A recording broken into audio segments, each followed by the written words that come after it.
Tonight I'm reviewing the reissue of Tori Amos's Boys for Pele.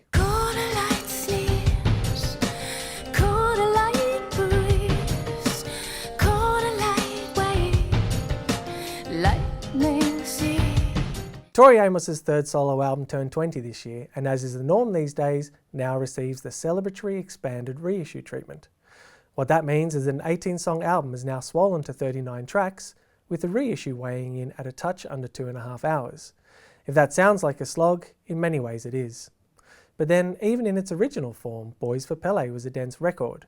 Save for first single Quarter-Light Sneeze, it's light on hooks and choruses, with Amos running wild with wandering arrangements and instrumentation.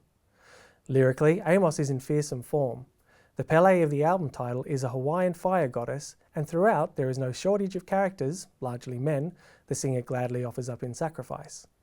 The mid-90s gave rise to a new movement of female performers determined to turn the patriarchal structure on its head, but few were as fierce or poetic as Amos is here. Of the extra material, only 4 songs are unreleased, with the rest previously available as B-sides, remixes, live or alternate versions.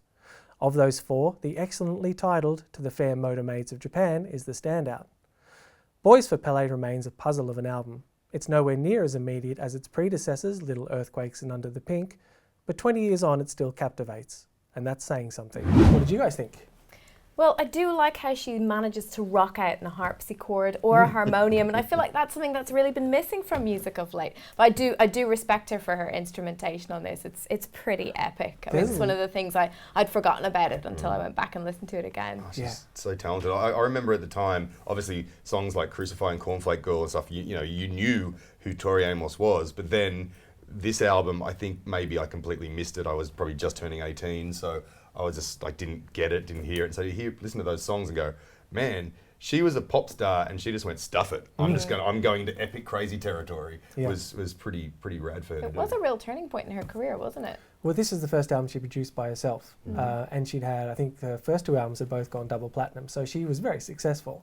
And I think took that and used that power and that success to make exactly the kind of album she wanted to make.